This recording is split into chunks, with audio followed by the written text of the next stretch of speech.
Olá pessoal, tudo bem? Eu sou a Carmen do blog O Que Vi do Mundo e hoje eu venho conversar com vocês sobre a obra O Ateneu, do Raul Pompeia, né? Ele está incluído naquela relação do projeto de leitura que eu estou fazendo dos 100 livros essenciais da literatura brasileira, né? Se você não sabe do que eu estou falando, eu vou deixar o post também. O post com a relação desses 100 livros e com o vídeo. No post está o vídeo que eu estou comentando sobre o que eu tenho, o que eu não tenho e os critérios de atualização desse projeto, né? Então, eu tô adorando fazer esse projeto. Antes de tudo, eu tenho que falar porque esse projeto está me obrigando a ler mais literatura brasileira, né? Porque eu lia literatura de modo geral, né? Literatura mundial. E pensem, são muitos países, muitos autores bons e aí acaba não dando foco nenhum para a literatura brasileira ali, alguma coisa muito de vez em quando. De modo que eu percebi que eu não tinha tanta coisa assim de literatura brasileira, apesar de ter feito letras, ter estudado, eu não tinha tanta coisa assim. Isso fez com que eu começasse a comprar, né? E essas obras clássicas da literatura brasileira a gente acha muito facilmente em sebos, né? Eu compro livros, às vezes até por R$2, 5, 6 reais, menos de 10 a grande maioria desses mais antigos, né? Então eu tô assim uma frequentadora assídua de sebos, né? Então o meu acervo, acho que de literatura brasileira, eu tô aqui olhando para ele mais que dobrou, né? Eu acho, desde quando eu comecei esse projeto. Então, mas esse não é um vídeo de atualização do projeto. Eu vou fazer sempre o vídeo de atualização a cada 3 novas leituras. Aí eu falo um pouco dessas 3 novas leituras e apresento as novas aquisições para o projeto, tá? Então eu vou começar a falar desse, senão esse vídeo muda o foco, vira de outra coisa. O que consiste essa obra? Essa é uma obra também, assim como aconteceu com outras que eu li recentemente, é uma obra que eu comecei a ler sem saber do enredo, então eu não sabia nada sobre ela, só sabia quem era o autor, que era literatura brasileira e só, não sabia nada do enredo, né? E quando a gente não sabe nada do enredo, a gente vai tendo surpresas, né? E eu gostei bastante dessa obra, fui tendo várias surpresas ao lê-la. Qual é o enredo? Enfim, é a história do Sérgio, um garoto de 11 anos, se eu não estou enganada, filho oriundo de uma família abastada, que vai para o colégio interno, que é o Ateneu. O Ateneu é o nome do colégio. Então ele eu entendi dessa forma, né, que ele é praticamente abandonado assim pela família nesse colégio, né? Mas assim, não é bem assim. Ele é levado para lá. Mas ele se sente um pouco abandonado. Pelo menos eu fiz essa leitura, embora isso não tenha sido expresso tão claramente na obra. Mas nesse colégio, com regras rígidas, né? O colégio é muito famoso, muito conceituado, né? Um colégio para elite. O diretor, ele não tem métodos, nem ele nem os funcionários do colégio, não tem métodos muito pedagógicos, né, para lidar com as questões de disciplina e tudo mais.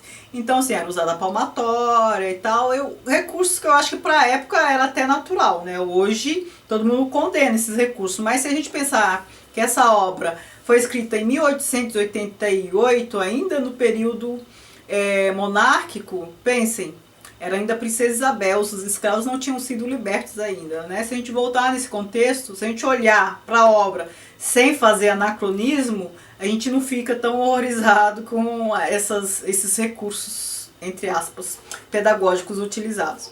Então, Sérgio entra nesse universo desse colégio e começa a aprender a viver, digamos assim.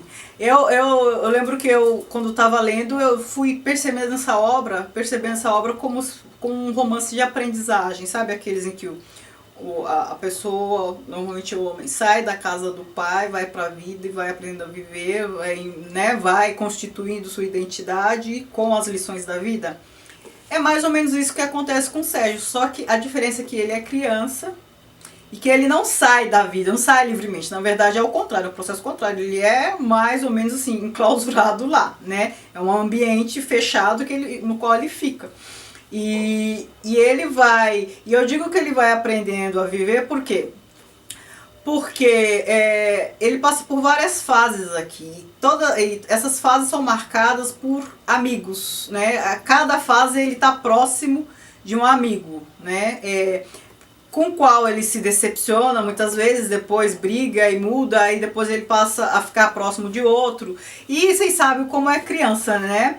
Principalmente menino, aquela crueldade, então as pessoas são muito estigmatizadas, então às vezes ele tá próximo de um rapaz, de um garoto, né? Garoto que é considerado burro, que é indisciplinado, que não vai bem, que é humilhado publicamente, né? Porque esse era o método pedagógico, então, assim, e aí por meio que por contaminação, essas peças também servem para ele, né? E aí, às vezes, teve um momento que ele ficou amigo de um rapaz que não saiu da biblioteca, acho que trabalhava até na biblioteca, não lembro bem. Mas teve um momento dele de frequentar muito a biblioteca, conhecer autores muito reconhecidos, muito famosos, muito bons, e aí ele se tornou um bom aluno. Então, ele vai tentando, por trancos e barrancos, ele vai tentando se achar nesse ambiente um pouco inóspito, né? É o que me pareceu. A única pessoa com quem ele além desses amigos, porque tem fases de amor e ódio entre ele e os amigos, que é até natural nessa fase, mas a única pessoa que teve uma relação verdadeira de afeto com ele nessa história, a gente percebe, é a mulher do diretor, porque o diretor morava na casa ao lado, né? E a mulher do diretor, desde o começo, houve uma empatia entre os dois, né? Inclusive numa passagem aqui que ele fica doente, ela cuida dele. E quando eu falo que ele foi abandonado, é porque assim, ele praticamente não teve contato com a família depois.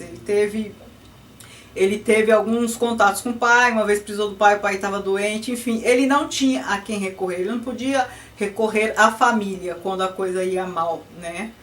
E assim ele foi aprendendo a viver, né? É um período de 2 anos na vida dele, né? Então, de 11 a 13 anos. E o que é legal? Por que essa obra é importante? É considerada uma obra clássica? Porque ela retrata a hipocrisia da sociedade brasileira, da elite brasileira no período monárquico.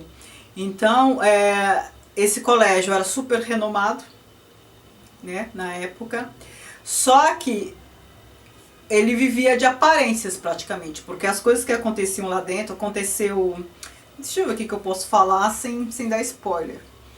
Só vou falar de modo genérico, assim, algumas coisas que aconteceram, não vou falar com o que aconteceu o quê.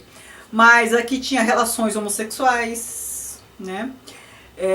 Aqui aconteceu assassinato aqui dentro, assim, num colégio muito afamado. Essas coisas eram abafadas. Ninguém sabia muito bem o que acontecia lá dentro. Depois que a pessoa, que a criança, né, que o menino ia lá pra dentro, né, era outro mundo, outra realidade. E me pareceu uma espécie de prisão mesmo, porque ele não pode mais contar com a família no período que ele ficou lá. Ele passou por inúmeras experiências sozinho, praticamente, né? Então ele praticamente foi abandonado, né? Na minha visão, isso foi um tipo de abandono, né? E a relação de afeto que ele teve foi com a mulher do diretor. A relação de afeto. Porque as outras relações não eram de afeto. Até mesmo com os amigos não era diferente. Mesmo quando ele se dava bem com algum amigo, não era relação de afeto como é como a mãe, porque ela era como a mãe para ele, né, no pouco contato que ele teve, e ela acabou preenchendo uma lacuna, né. E eu gostei muito de ler. Agora eu vou falar um pouco da escrita do Raul Pompeia. Ele tem o livro é muito bem escrito, a narrativa é altamente bem conduzida, ou seja, para mim, narrativa bem conduzida é quando a narrativa conduz o leitor também. Ela é tão bem feita que o leitor vai indo, e sem perceber que está lendo tanto, né? Não poderia nem ler tanto, às vezes a gente não tem o tempo para se dedicar tanto. E as descrições feitas pelo Raul Pompeia, elas são de uma agudeza, de uma crueldade, né? Que até... Quer ver, eu estou procurando aqui um trechinho que eu destaquei, Ó, quando ele descreve as pessoas de uma maneira muito cruel. Quando ele vai falar de uma senhora que tomava conta, uma velha, que tomava conta lá de um dormitório. Ele fala assim: os dormitórios apelidavam-se poeticamente segundo a decoração das paredes. Salão Pérola, o das crianças, policiado por uma velha mirrada e má, que erigira o beliscão em preceito único disciplinar, os olhos mínimos chispando, boca sumida entre o nariz e o queixo, garganta escarlate, uma população de verrugas, cabeça penugenta de gipaeto sobre um corpo de bruxa. E descrições parecidas com essa ele faz várias vezes sobre outras pessoas, né? E é uma característica do naturalismo, né? Fazer esse tipo de descrição, assim, muitas vezes comparar com animal até, né? Deixa eu ver se eu acho algum outro trechinho aqui interessante. Eu achei olha, a descrição da filha do diretor, só um trechinho, não vou ler muita coisa não. Falando dela, da Melica. 2 grandes olhos pretos, exagero dos olhos pretos da mãe, tomavam-lhe a face, dando-lhe de frente a semelhança justa de um belo I, com 2 pingos. É muito cruel, é muito cruel, né? Ele faz descrições assim, né? Eu achei bem cruel essa parte dele.